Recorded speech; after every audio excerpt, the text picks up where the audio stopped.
Köşe başlarında yalnızlık var, gölgesi ağır üstümdeki yükler.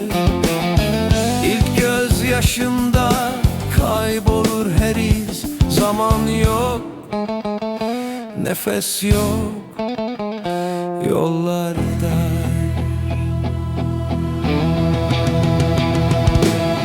Köşe başlarında, ilk gözyaşlarında, kimi arar, kimi sorar köşe başlarında.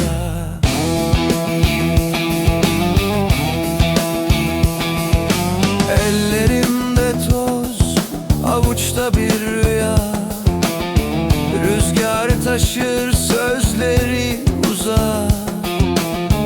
Bir yıldız kayar, dilekler yalan.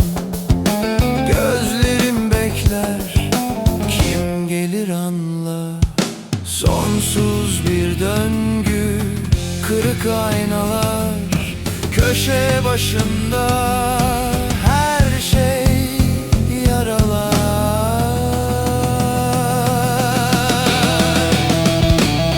Köşe başlarında, ilk gözyaşlarında, kimi arar, kimi sorar köşe başlarında.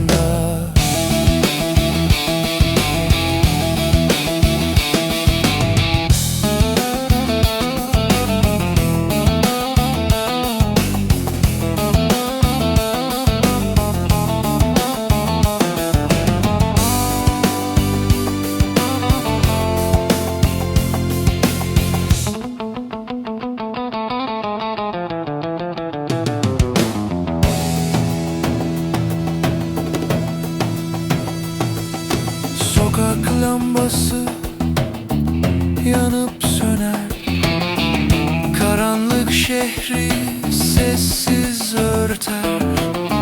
Bir ses çığlık, bir ses umut, her köşe başında bir kayıp.